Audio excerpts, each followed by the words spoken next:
And if it can keep a leaf vibrant, imagine what it could do for your skin. Nothing locks in moisture better to keep your skin restored, soft and smooth. That's the healing power of Vaseline. This is KTN News.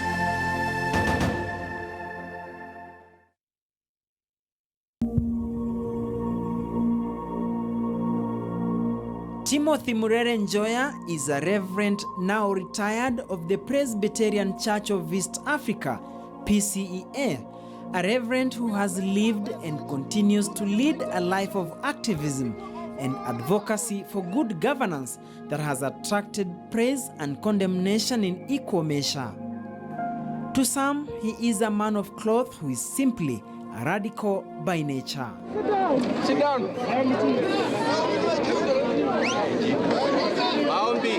They had conducted a joint prayer service at the Holy Family Basilica. Thereafter, 3 church leaders were supposed to lead a team of protesters to Parliament to present their petition in a bid to stop the budget reading process unless the constitution-making process is people-driven. But within a fraction of a second, Reverend Timothy Murere Njoya found himself alone in the eyes of hawk-eyed security detail, which descended on him, giving him a thorough beating that he says he will forever remember in his life. This is KTN News Untold Story. My name is Duncan Haemba.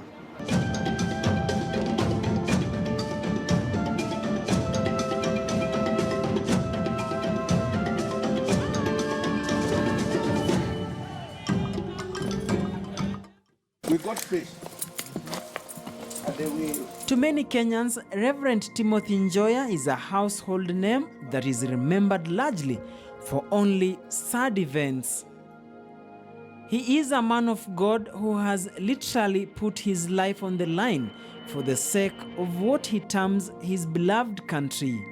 An advocate for justice and human rights in Kenya who has paid a heavy price in the process for the years he has engaged in street protests.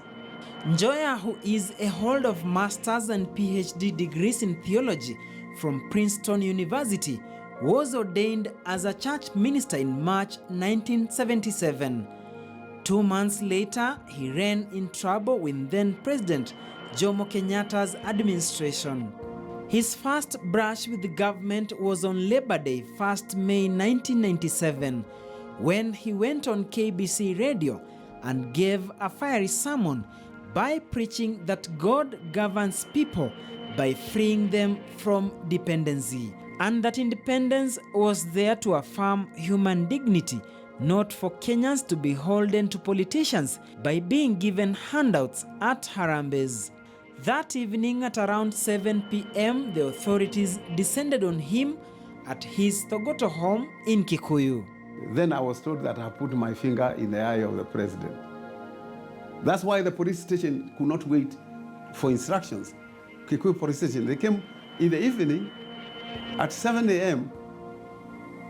and nothing else. And I was trying to open the door to go and feed my dog and they parked the car. But no, I saw semis in the air. This finger was cut completely off and it fell off. It hit here. And then, cutting a bone is not a simple matter, the noise. Then this was cut off to allow this to be cut off. So I lost my 3 fingers. Then I fell down on the back to see if, but before then I was cut already this one here, but not through. It was cut, but not only the skin. Then I fell backwards, lifted the policeman who was in front. I didn't know whether he was the one who was OCS, but even the Kikuyu police station, the whole was there. 9 men. So I lifted him into the air and he said, "Talk and you are dead." And I said, "I forgive you and the Lord has forgiven you." The terror, which he says was state-sanctioned, left him badly injured and went into a coma for 3 days after bleeding heavily, losing a lot of blood. His 3 fingers on his left hand were chopped, and it took massive transplant of tendons to restore his hand. Painful scars that he bears to date. He says, just like Jesus Christ in the Holy Bible, he forgave all those who injured him. The 1977 attack on him left many people shocked, since it occurred just 2 years after the chilling murder of former Nyandarua Firebrand Member of Parliament J.M. Kariuki. Not even his church was at ease. So let me tell you what my readers of the church told me. My readers. He said, go back to Nyeri. We don't want you to be killed here in Kiambu. I told him, but in Nyeri, that's not the road to heaven. That's why not where we should go to heaven. I left my mother's womb. Heaven is everywhere you are. That's what I told him. He told me, but you are doing the very things for which JM was killed. 9 years later, on October 5th, 1986, at St. Andrew's PCEA Church here in Nairobi, while delivering his sermon, Reverend Njoya was at it again when he called for dismantling of one-party state and the old constitution, which had been prepared in Lancaster, London, and called for a Kenyan-made and ratified constitution through a referendum. This time, it is the church that went for his neck. He was defrocked by his own PCEA church. When God made humanity, male and female, he gave them dominion. But the state had usurped this dominion, and therefore had to fight to restore dignity and the sovereignty to the people. That was the beast of the matter. You didn't fear the church? I was sacked by the church. Moi, somebody, Biresh, Otuga, Cardinal Otuga, Biresh was AIC, Cardinal Matthew Rawi, Anglican, Methodist, Manasseh Kuria, all those who were summoned to the State House to say why I should not be defrocked. And I was defrocked from the church, at least for 2 years, for preaching that sermon. But when I returned, I was reinstated. On January 1, I repeated the sermon. It's not only his church that was against his radical preaching, as he explains. Okuru, Muge, all those who are against me.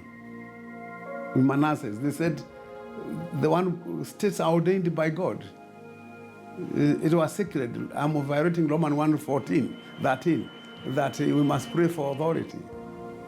But by 1990, they changed their mind.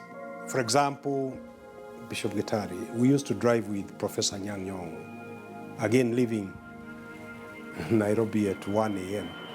to drive all the way to Kisumu to go and have a meeting with him before daybreak, in order now to ensure we are not seen having meetings with him. It is not the churches as institutions that ever took a position. Not the Anglican Church, not the PCA Church, not the Catholic Church. I think when history comes to be written and research is done to correctly state the position, the church by nature as institutions are conservative, and they seek to work with the government of the day. And they turn a blind eye to a lot of shortcomings. Njoya still remembers his St. Andrew's sermon that evening. My first sermon was in broadcast, KBC. Then this was another live broadcast in the evening. And I came out of the pulpit and proclaimed that Kenyans must reclaim their God-given rights. By reclaiming their right, they must reclaim their dignity and sovereignty by dismantling the Lancaster Constitution and the one-party state. That's what I preached. Then I explained why God is on the march, helping Kenya to make the hills low and the valleys high by leveling the ground for all. Before God, And beneath the cross, the ground is level for all, no big nor small. They have a right to hire and fire government.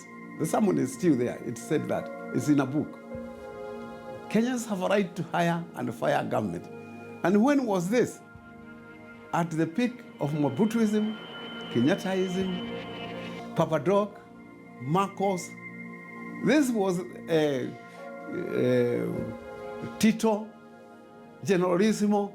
This was the time when the whole third world and Eastern Europe was ruled by dictators. Just like in his autobiography titled We the People, Thinking Heavenly and Acting Kenyan, his resolve to engineer a political revolution was unstoppable.